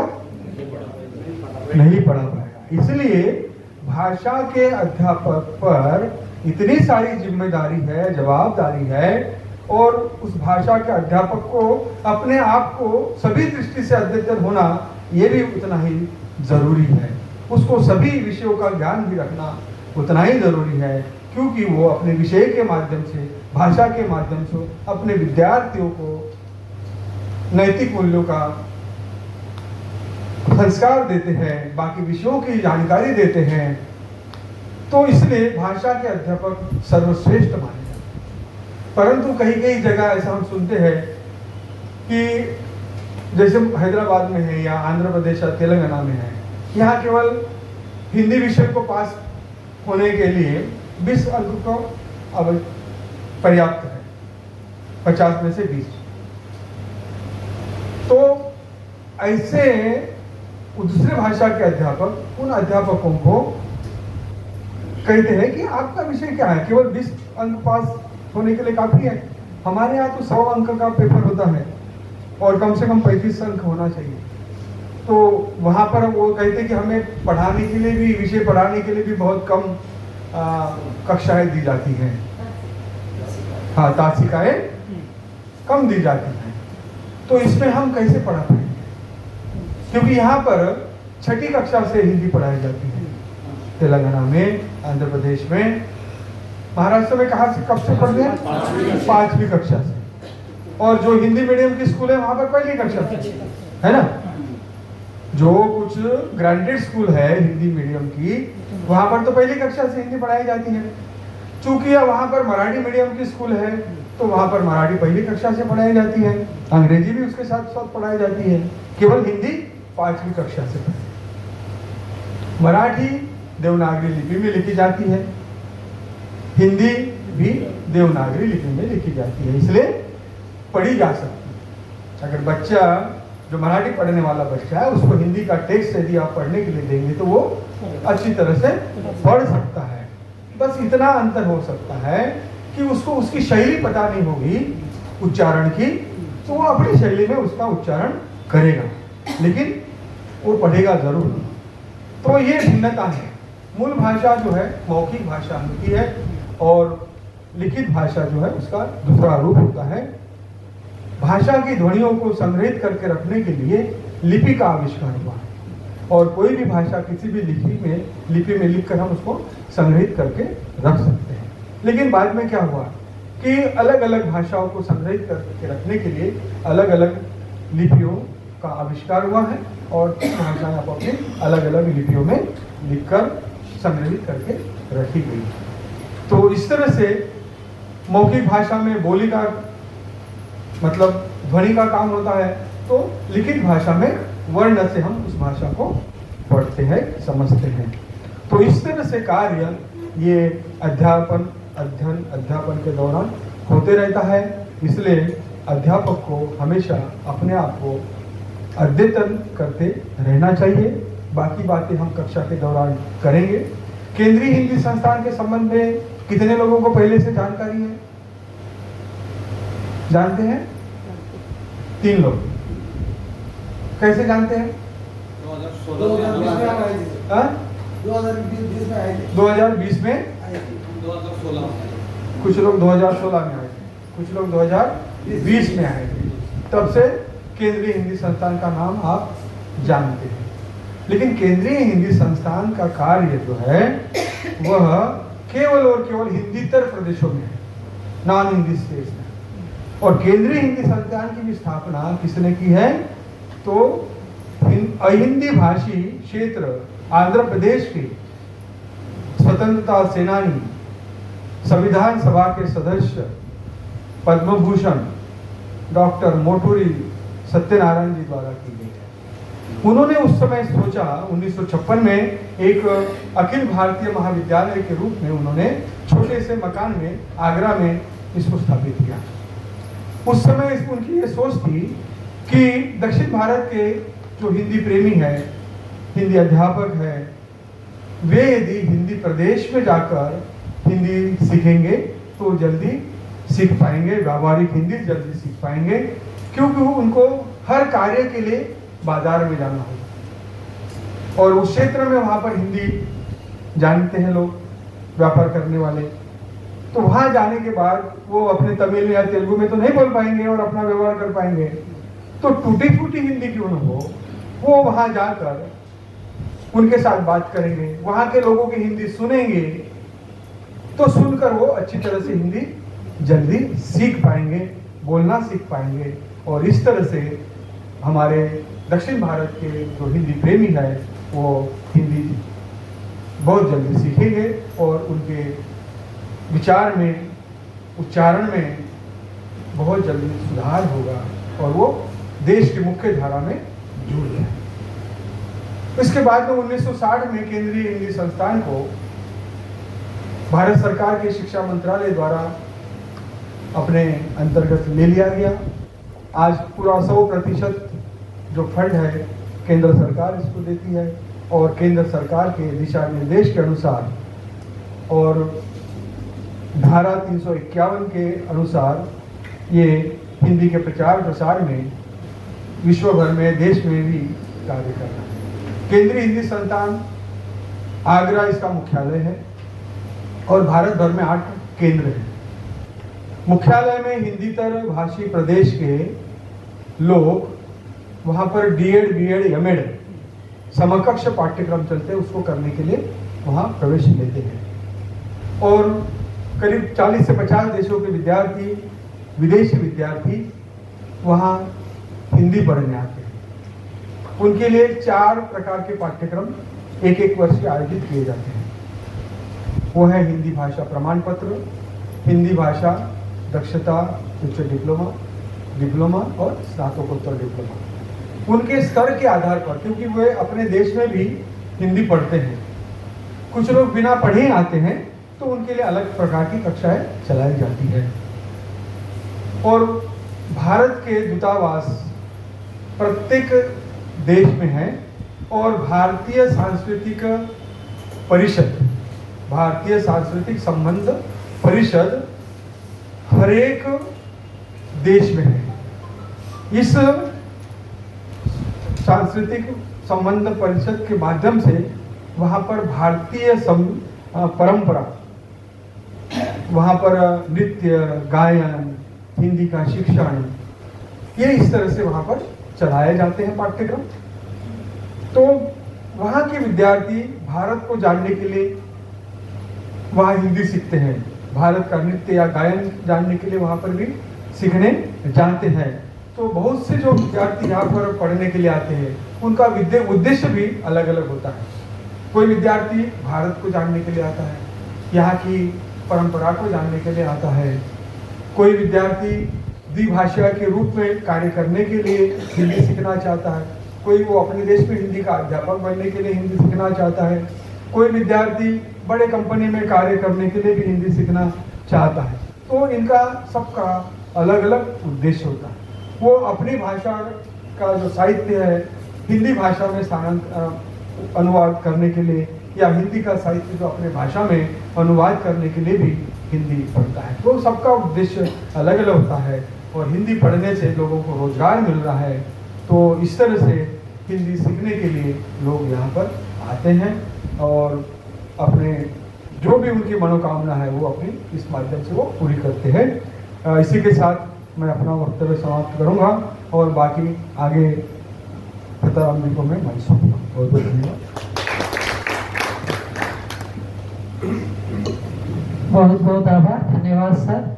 आपने बताया कि हमें एक शिक्षक को हमेशा विद्यार्थी बने रहना चाहिए, बिल्कुल उचित भी है, क्योंकि विद्यार्थी ही एक ऐसा जीवन होता है जिसमें उसे लगातार सीखने की लालसा, जिज्ञासा बनी रहती है, नई नई चीज़ों को जानने समझने की। आपने मूलभूत कौशल के बारे में भी जानकारी दी, बहुत बहुत आभार, धन्यवाद। अब मेरा निवेदन डॉक्टर दीपेश व्यास जी से वे आए और आभार ज्ञापित करें।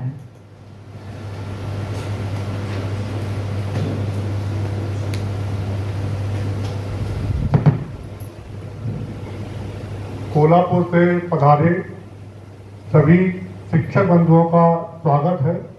आप सभी अपने व्यस्ततम कार्यक्रम और परिवार को छोड़कर 12 दिन के लिए यहाँ आए, तो सबसे पहले धन्यवाद तो मैं आपको देता हूँ कि इतने सारे लोगों को आना था, लेकिन उनमें केवल आपका सौभाग्य है कि आप यहाँ तक आ पाए। तो ये हमारा भी सौभाग्य है कि आप हमारे अतिथि हैं। तो सबसे पहले मैं आप सबका स्वागत करता हूँ और आप सबको धन्यवाद देता हूँ कि आप सब यहाँ पर पधारे। उसके बाद मंचासीन मुख्य अतिथि डॉक्टर जय किशन जी, डॉक्टर दत्ता जी, हमारे संस्थान के मुखिया डॉक्टर सुनील बाबू कुलकर्णी जी, जो आवास के माध्यम से जुड़ रहे थे लेकिन किन्हीं कारणों से नहीं जुड़ पाए।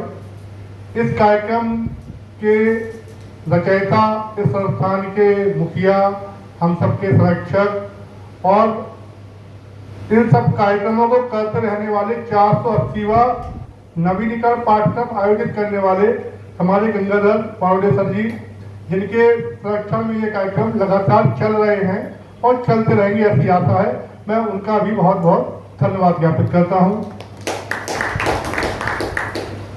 यहाँ पर संस्थान के हमारे प्रोफेसर डॉक्टर फतेहराम नायक जी जो कार्यक्रम का संचालन कर रहे थे, उनका भी बहुत बहुत धन्यवाद। जो नाथ कुशल संचालन कर रहे थे।